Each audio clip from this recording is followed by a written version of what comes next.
Action.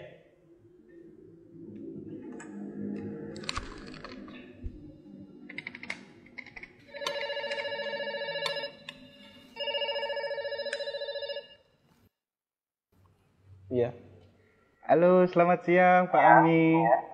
Selamat siang. Iya Pak Ami. Saya perkenalkan, nama saya Dimas dari Bank KRUT Pak. Ada apa Mas Dimas? Boleh minta waktunya 2 menit sebentar aja Pak. Saya ada kabar gembira buat Pak. 2 menit ya. Tapi nanti kita gantian ya. Oh begitu. Ya Mas Dimas 2 menit, kemudian saya ya. Nggak masalah? Oh ya boleh. Boleh. Gitu. Boleh. Nah, silakan Mas Dimas duluan. Ya, monggo. Begini Pak, ceritanya saya dari Bank KRUT ingin menawarkan Pak, karena ada produk kami yang terbaru dari Bank KRUT, yaitu credit card platinum kami untuk Bapak. Karena kebetulan Bapak yang terpilih jadi calon nasabah kami. Lumayan besar Pak, fasilitasnya banyak sekali. Kita banyak cashback di beberapa merchant yang terbesar di seluruh Indonesia Pak ya. Kemudian kita ada fitur juga yang Bapak bisa melakukan pencairan dana tunai selama sedikitnya 30 juta dan paling cepat 2 hari Pak pencairannya. Berapa hari? 2 hari. Masya Allah ya. Ya, iya Pak, betul Pak. Dan ini pencairan ini langsung kita bantu secepatnya begitu Bapak ajukan gitu. Gimana Pak? Bapak tertarik? Apalagi ini belum ada bebasan annual fee tahunannya Pak. Baik. Sebelumnya saya boleh tanya dulu ya? Boleh Pak. Nggak masalah ya? Baik. Mas Dimas Muslim? Saya, iya Pak, betul Pak. Alhamdulillah ya, kita sama-sama Muslim. Mas Dimas pernah dengar nggak tentang riba? Iya, pernah dengar maksudnya. Iya. Pernah kebayang bahaya riba nggak? Bahaya riba? Iya tahu Pak. Mungkin pernah dengar hadisnya atau ayat Qur'annya. Pak, tapi Pak, Abi bagaimana? Masih tertarik Pak dengan kartu kredit platinum kami Pak? Nanti kita lanjutkan. Saya boleh cerita dulu? Ya, boleh. Ya. Jadi gini Mas Dimas. Coba Mas Dimas bayangkan kalau ada orang yang berzina sama ibunya. Kira-kira respon masyarakat gimana? Semua orang sepakat jelek ya. Gimana? Maksudnya gimana Pak? Kalau misalnya ada orang yang berzina sama ibunya, semua orang akan menganggap dia melakukan perbuatan yang maksiat. Ya bejat itu Pak. Wah, bejat sekali ya. Bejat Pak. Baik, kita sama-sama sepakat untuk itu. Begini, Nabi SAW menyebut bahwasanya riba itu ada 73 pintu. Pintu yang paling ringan, kata Nabi SAW, dosa riba itu seperti berzina sama ibunya Mas.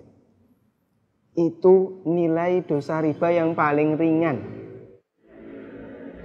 Coba kalau Anda tadi tawarkan 30 juta, itu berapa nilai ribanya? Ya, tapi kan... Saya lanjutkan boleh? Ya, kita lanjutkan dulu ya. Saya sebutkan, ini ada beberapa fase kehidupan manusia. Orang yang makan riba semuanya mendapatkan azab dari Allah. Pertama, ketika di dunia, orang yang makan riba itu ditantang perang oleh Allah. Coba Mas bayangkan. Kata Allah Subhanahu wa taala, ya ayyuhalladzina amanu taqullaha wa dharu ma baqiya minar riba. Wahai orang yang beriman, bertakwalah kepada Allah dan tinggalkan semua bentuk riba. Fa in lam taf'alu fa'dzanu biharbi minallahi wa rasulih.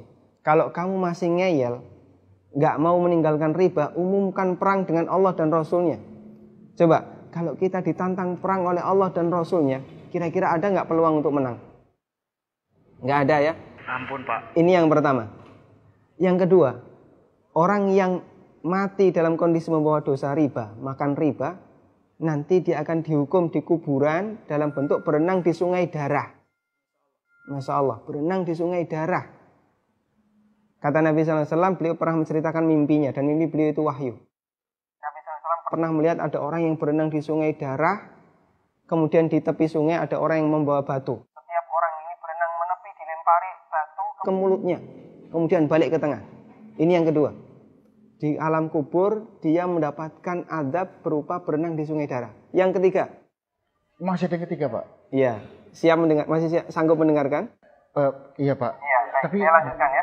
Iya Pak. Tapi ketika orang ini dibangkitkan oleh Allah dari alam kubur, dia dibangkitkan dalam kondisi sempoyongan Mas. Allah Subhanahu wa taala bercerita, alladzina ya'kuluna riba la yaqumuna illa kama yaqumul ladzi yatakhabbathu syaitan minal mas. Orang yang makan riba, mereka akan dibangkitkan pada hari kiamat dalam kondisi sempoyongan seperti orang yang kerasukan. Iya, Pak. Artinya yang lain berjalan normal, dia sendiri sempoyongan. Menyakitkan. Kemudian yang keempat, tadi sebelum hisab ya, ketika dia dibangkitkan sebelum hisab, dia sudah disiksa. Yang keempat setelah dihisab, orang yang makan riba itu kan makan harta haram ya. Iya, Pak. Makan harta haram, kita sepakat itu. Kalau kemudian daging kita tumbuh dari sesuatu yang haram, berhak nggak dapat surga? Enggak, Pak. Layak nggak dapat surga? Enggak, Pak. Sementara tempat di akhirat cuma ada dua pilihan. Kalau nggak surga, Neraka, Pak. maka kata Nabi SAW, kullu lahmin nabata bin suhtin, setiap daging yang tumbuh dari sesuatu yang haram, kata beliau, annar aulabi. Iya, Pak. Neraka lebih layak baginya. Coba Mas Dimas bisa perhatikan, dalam 4 fase kehidupan orang yang makan riba itu semuanya sengsara. Ketika masih hidup di dunia dia ditantang perang oleh Allah. Ketika mati dia berenang di sungai darah. Iya, Pak. Ketika dibangkitkan dalam kondisi sempoyongan, setelah hisab dia ditempatkan di neraka. Iya, Pak. Masya Allah. Masih ada tawaran yang lain? Ampun, Pak. Masih dilanjutkan? Ampun, Pak. Mas Dimas bisa renungkan Iya, Pak. beberapa poin yang tadi saya sampaikan. Iya, Pak.